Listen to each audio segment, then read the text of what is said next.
जब प्रकृति आपसे कुछ कराने पर तुली हो तो पूछा करिए, इस समय पर यह करके मैंने अपने आप को क्या बना दिया। क्योंकि आपने अपने आप को जो भी बना दिया ना, आगे उसी के अनुसार अब बहुत दूर तक परिणाम आने हैं। बना तो आपने इस क्षण में दिया और परिणाम आएंगे समय समय में ना जाने कितने विस्तार तक।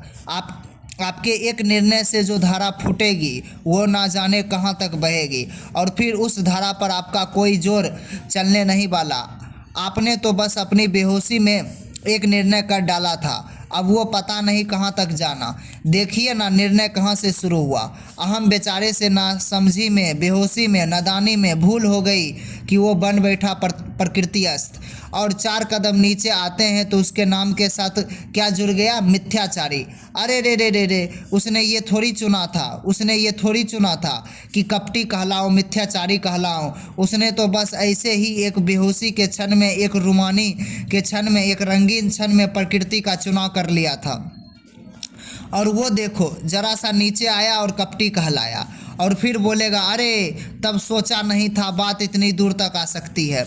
बात उतनी ही दूर तक जाती है जब हमें पता है कि एक बार शुरू हो गई फिर हमारे रोके नहीं रुक सकती। तो हमारे लिए आवश्यक है ना कि हम उसी जगह पर अधिकतम सतर्कता बरते जहाँ पर अभी चीज़ें हमारे काबू में है। उसको वहीं रोक लो जहाँ तुम रोक सकते हो, उसके बाद रोकने का अधिकार छिन जाता है। हाँ, भीतर एक मूर्खतापूर्ण आत्मविश्वास जरूर बना रहता है कि जी साहब हम तो रोक लेंगे। तो इसीलिए मैं कहा करता हूँ, थोड़ा कभी प्रयोग करके देख लो कि रुकता है क्या। रोक कर दिखाओ ना, रोक कर दिखाओ। एक याद होगा वीडियो जिसमें मैंने कहा था, अगर खुद कर रहे हो, अगर खुद चल रहे हो तो रुक करके दिखाओ। ये अपने आप को विश्वास दे देना, भरोसा दे देना बहुत आसान होता है कि अपने सारे कर्म मैं कर रहा हूँ। ज़रा 2 क्षण का आप विश्राम ले और अपने आप से पूछे कि आप जो कुछ भी कर रहे हैं जीवन में, आपकी हिम्मत है उसको रोक देने की। पूछिए अपने आप से, आप जो कुछ भी करते हो सुबह से शाम तक, चाहे घर में चाहे व्यापार में, अगर सचमुच वो आप ही कर रहे हो, वो चीज़ आपकी होनी चाहिए, आप उसके मालिक होने चाहिए। आप कहने को तो मालिक हो, अगर मालिक होते तो रोकने को भी आप में सामर्थ्य होती ना। आप नहीं रोक सकते, आप मालिक हो ही नहीं, आप गुलाम हो। आपसे कहा जाए कि आपके घर परिवार में जो चल रहा है 2 ही जगह होती है आम आदमी की ज़िंदगी में, एक परिवार एक व्यापार। आपसे कहा जाए कि घर में तुम्हारे जो कुछ भी चल रहा है रोक करके दिखाओ कल। भले ही आप ये कहते हैं कि मैं कर रहा हूँ, अगर आप कर रहे हो तो रोकने का हक भी आपके पास होता। रोक करके दिखाइए। आप कहते हो व्यापार आपका है, व्यापार आपका होता तो आपके पास ये अधिकार होता कि कल उसको रोक भी दे। क्या सचमुच आप रोक सकते हो? है साहस, है अधिकार? कुछ नहीं है। आप नहीं मालिक हो, आपने सांसारिक व्यापार के आप गुलाम हो चुके उसके।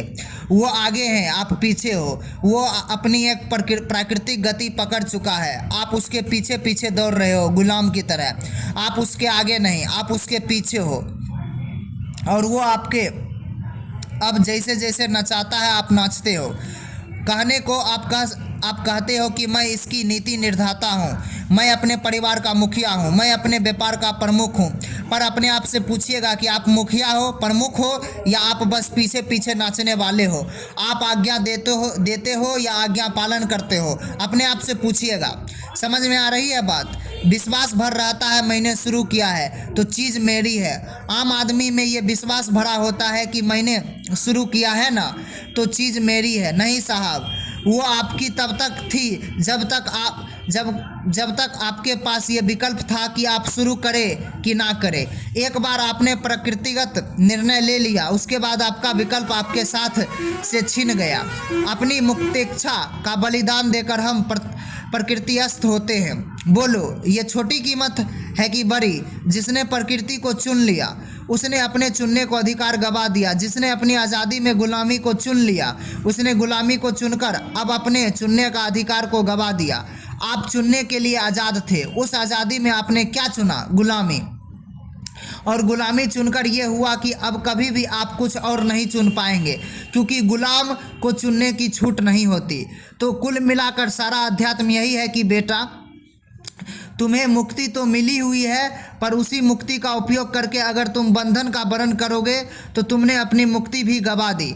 कुछ भी वरण करने की मेरे पास ताकत थी, मैं चुन सकता हूँ, और उसमें मैंने चुनाव किस चीज़ का कर लिया? ना चुनने का। ऐसी चीज़ का चुनाव कर लिया जो अब मुझे कभी कुछ नहीं चुनने देगी। अब तो बस वहाँ से क्या चलेगी? एक यांत्रिक धारा, और वो बहुत पुरानी धारा है, पूर्व निर्धारित धारा है जो बहेगी। उसमें अब मेरी कोई हैसियत नहीं, मैं कुछ नहीं चुन सकता। अब तो खेल चलेगा। जैसे किसी को कहा जाए कि अपनी आंखें का इस्तेमाल करके चुनो, ये दुनिया का बाजार है, यहाँ पर बहुत सारी चीज़ें हैं, इतनी सारी चीज़ें हैं, चुनो। और इन आँखों का प्रयोग करके वो दुनिया में क्या चुन ले? मिर्ची का चूरा। आँखों से देखकर मिर्ची का चूरा चुन लिया, क्योंकि क्या खुशबू उठ रही है उससे, क्या लाल लाल मिर्ची, लाल लाल मिर्ची। गाना भी है ना, लाल लाल छड़ी मैदान खड़ी। मिर्ची को देखा और कहा अरे वाह मिर्ची। आंखों का इस्तेमाल करके क्या चुना? लाल लाल मिर्ची। और मिर्ची कहाँ डाल ली? आंख में। अब जिंदगी में कुछ नहीं चुन पाओगे। फिर उसने बाद दूसरा गाना शुरू होता है, हाय हाय मिर्ची का। फिर उसके बाद दूसरा गाना शुरू होता है, हाय हाय मिर्ची। इन्हीं आँखों का इस्तेमाल करके तुमने जिसको चुना है, अब वो तुम्हारी आँखों को कहीं का ना छोड़ेगी। ये तुमने आँखों का कितना भद्दा इस्तेमाल किया। आँखों का ही इस्तेमाल करके आँखें गंवा दी। जो तुमने अधिकार दिया गया था उसी का इस्तेमाल करके अपना अधिकार गंवा दिया। जो तुम पर भरोसा किया था उसी का इस्तेमाल करके अपना भरोसा खो बैठे। और बस एक वही वजह थी जहां पर अभी आपके पास चुनने का अधिकार था। जो जीवन में सबसे बड़ा अधिकार होता है, जो चेतना का गौरव होता है, जो इंसान की गरिमा होती है, मैं चुन सकता हूं। वो जो आपको सबसे बड़ी चीज़ मिली हुई थी, आप उससे हाथ धो बैठे। एकदम सस्ता, 2 कौड़ी का सौदा। समझ में आ रही है बात? तो एक होता है सही चुनाव, और एक होता है गलत चुनाव, और एक होता है ऐसा चुनाव जिसके बाद नहीं रहता कोई चुनाव। एक होता था कि भाई देखिए, आपको वोट डालने को मिला तो आपने सही बंदे को वोट डाल दिया, आप गए। मान लीजिए कोई चुनाव हो रहा है, किसी भी पद के लिए कुछ भी हो रहा है, आपके क्षेत्र में कोई चुनाव हो रहा है, तो एक तो ये है कि आप गए और आपने जो सही उम्मीदवार था उसके पक्ष में मतदान कर दिया, बढ़िया बात। एक होता है आप वहां जाकर किसी नाकाबिल को चुन ले, घटिया बात। एक तीसरी संभावना भी होती है, बड़ी प्रबल, जहां जाकर आप किसी ऐसे को चुन ले जो उस दिन के बाद मतदान होने ही नहीं देगा। वो कहेगा अब मैं तानाशाह हूँ, अब यहाँ कोई इलेक्शन नहीं होंगे। ये आखिरी था। तुमने मुझे चुन लिया ना, तुमने मेरा चयन कर लिया ना, अब इन चुनाव के बाद, आज के बाद कोई चुनाव नहीं होगा। ये होता है प्रकृतिस्थ हो जाना। किसी ऐसे को अपना मत दे देना जो आगे आपसे मत आपका पूछेगा ही नहीं। वो कहेगा अब तुम्हारे मत की 2 कौड़ी की कीमत। तुमने मुझे चुनकर अपने चुनने की आज़ादी का परित्याग कर दिया। You have forfeited your right to use by using me। अरे ये क्या हो गया? जिसको चुनेंगे वो क्या कह रहा है? तुझको मिर्ची लगी तो मैं क्या करूं? मैं तो रास्ते से जा रही थी, काम तो तूने किया, अब मैं क्या करूं? कुछ बात समझ में आ रही है? मैं संस्कृत को बिल्कुल एकदम ज़मीन पर उतारने की कोशिश कर रहा हूँ। नहीं तो हम संस्कृत में ही उच्चारण कर सकते हैं, सूत्रों का गायन कर सकते हैं, और ऐसे हाथ जोड़ते हुए ससम्मान नमन कर सकते हैं, और फिर दावा कर सकते हैं हमने तो गीता सीख ली। पर उससे बात नहीं बनती है ना? गीता जैसे आत्मा का बीज है, उस पर मैं हमारी जो सांसारिक परिस्थितियां हैं उसकी मिट्टी का आवरण डाल रहा हूं, क्योंकि बीज ही रह जाएगा, उसको सही ज़मीन नहीं मिलेगी। तो इसीलिए मैं गीता के श्लोकों को हमारी आज की ज़िंदगी की ज़मीन देने की कोशिश कर रहा हूं, ताकि उसमें फिर कुछ पनपे, खिले, प्रस्फुटित हो। नहीं तो बीज का बीज तो उच्चतम बीज है अनंत काल से, लेकिन ज़्यादातर लोगों की ज़िंदगी में गीता कभी खिलती नहीं। बीज बीज ही रह जाता है। क्यों नहीं खिलती? क्योंकि आत्मा के बीज को खिलने के लिए प्रकृति की मिट्टी का सानिध्य चाहिए। इन दोनों को एक साथ लाने की ज़रूरत होती है। जो कालातीत सत्य है उसे समकालीन जीवन में उतारने की ज़रूरत होती है। सत्य तो काल के बाहर का है ना अपने, लेकिन आप जीते हो, आप तो काल में जीते हो। तो जो काल के बाहर की चीज़ है उसको किसी तरीके से घींच घाच के काल के भीतर लाना पड़ता है ताकि वो आपके लिए उपयोगी बन पाए। अन्यथा जो निर्गुण निराकार ब्रह्म है, जो अद्वितीय सत्य है, लेकिन अद्वितीय होने के साथ साथ वो अनुपयोगी भी है, क्योंकि आपको तो ज़िंदगी बितानी है समय की धारा में और वो बैठा हुआ है समय के पार। आपको तो जीना है स्थान में, देश में, काल में, संबंध में, वो बैठा है संबंधों से पार, समय से पार, स्थान, देश, काल से पार। वो तो आपके काम नहीं आ पाता क्योंकि आपके हाथ उस तक पहुंच नहीं पाते। बहुत ऊंची चीज़ है वो, लेकिन आपके काम नहीं आती। मैं प्रयास कर रहा हूँ कि किसी तरह से संगम हो पाए। ये जो बात है हम देख पाए कि किस तरह हमारी रोज़मर्रा की ज़िंदगी से संबंधित है। वो संबंध अगर नहीं बैठेगा तो ऐसे ही हो जाएगा जैसे बहुत बड़ा कोई पावर प्लांट है और बिल्कुल आपके घर के पास है, 2 ही किलोमीटर की दूरी पर, और आपका घर अंधेरे में गड़ा हुआ है। क्यों गड़ा हुआ है? पावर प्लांट बहुत बड़ा है, मेगावाट, गीगावाट, टेरावाट गीता वाला पावर प्लांट है, लेकिन आपके घर में अंधेरे को उस पावर प्लांट से जोड़ने वाली लाइन नहीं है, तार नहीं बिछाया किसी ने। वो तार बहुत छोटी सी चीज़ होती है, उसको बोलते हैं लास्ट माइल कनेक्टिविटी। वो सबसे खतरनाक बात होती है, वही नहीं हो पाती। आप हज़ारों मील दूर बिजली ला सकते हो पावर प्लांट से, लेकिन फिर भी कुछ पक्का नहीं होता कि घर रोशन हो जाएगा। वो आखिरी दूरी होती है, वो बची रह जाती है, उसको पाटने का प्रयास है। समझ में आ रही है बात? तो जब हम प्रकृति को गंभीरता से ले रहा होता है, कुछ भी प्रकृति माने कुछ भी, मुझे घर बनवाना है, जिसने इस बात को गंभीरता से ले लिया वो क्या हो गया? प्रकृति अस्त हो गया, मेरी गाड़ी भीड़ गई, मेरी उम्र बढ़ती जा रही है, लोग मुझे सम्मान नहीं दे रहे हैं, और कितनी बातें हो सकती है। ऐसी बातें जो हमको लगता है ये साधारण है, ये तो महत्व की होती है, इनको सोचना पड़ेगा ना गंभीरता से। जो कुछ भी आपके लिए महत्वपूर्ण है वो प्रकृति का ही है। उसको पकड़ कर बैठे कि प्रकृतिस्थ हो गए, और प्रकृतिस्थ जैसे ही होता है अहम, वैसे ही मन की क्या दशा हो जाती है? क्या लिखा है आपने? जैसे ही अहम प्रकृतिस्थ होता है, मन की क्या दशा हो जाती है? सकाम विषय स्मरण। क्योंकि प्रकृति के साथ आपका एक ही रिश्ता बनेगा, उसकी कामना। भूल जाइए कि कोई और रिश्ता हो सकता है। दिन रात भीतर यही ख्याल चलेगा किस तरीके से इसको पालूं, हड़प लूं, इसमें से कुछ लाभ ले लूं, कुछ भोग इसमें से मुझे मिला। कुछ भी नहीं, बहुत कुछ।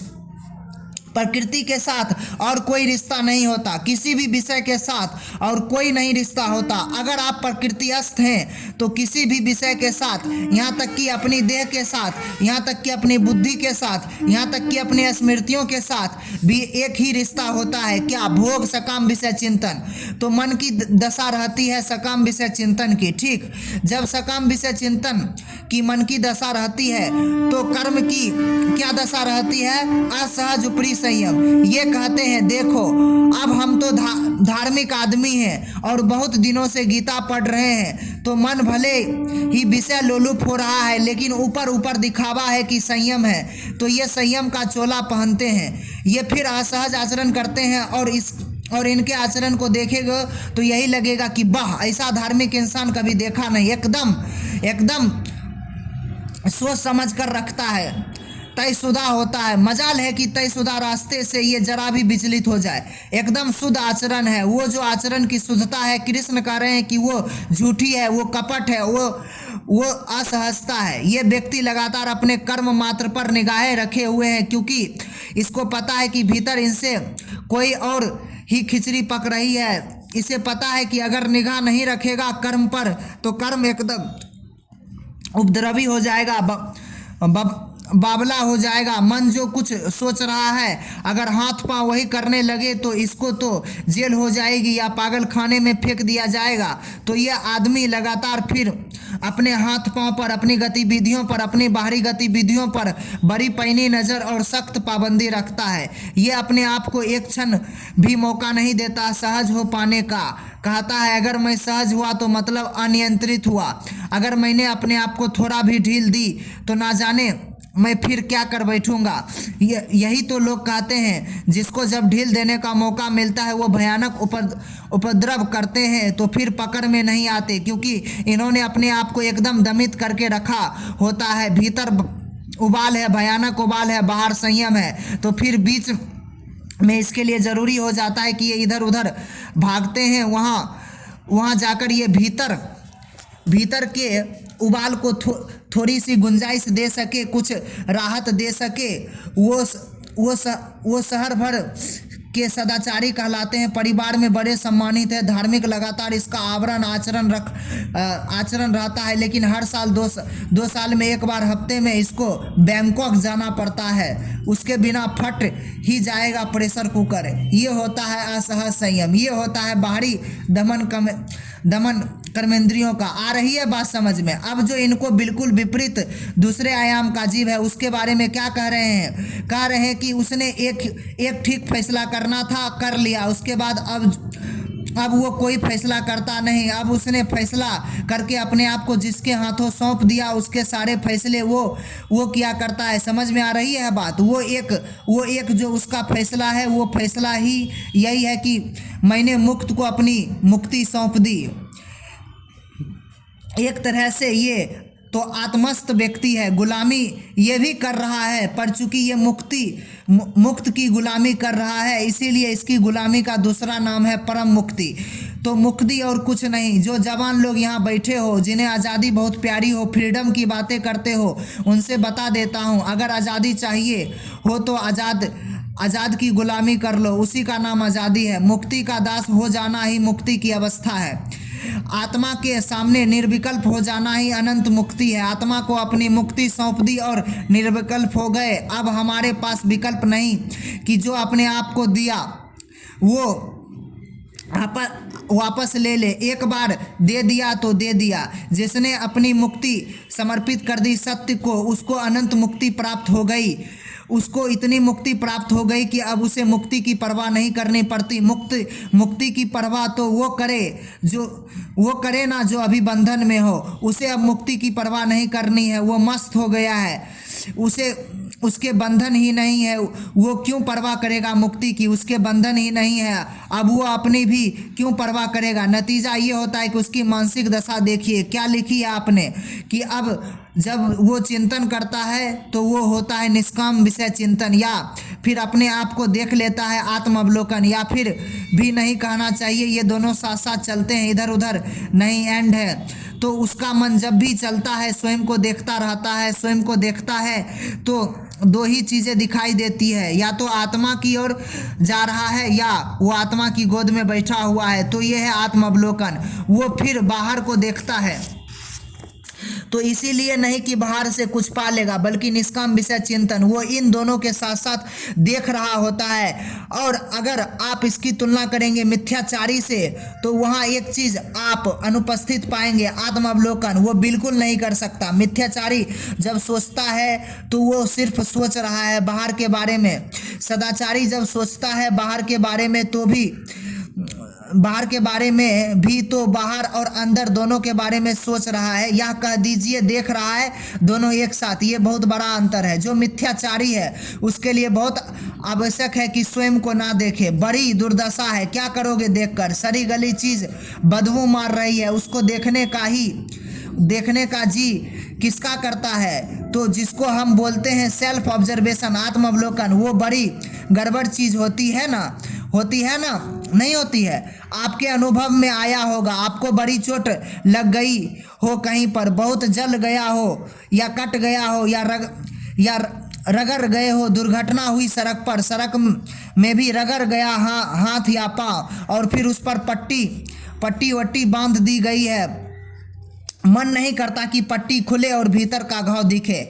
बंधी रहे अच्छा है, पट्टी बंधी रहती है, बढ़िया सफ़ेद सफ़ेद साफ साफ पट्टी है, उसने बांध दी है, अच्छा है, बढ़िया है। दबा छुपा रहे, उसको उतार कर देखने का मन नहीं करता है। इसीलिए ज़्यादातर लोग आत्म अवलोकन नहीं करते हैं।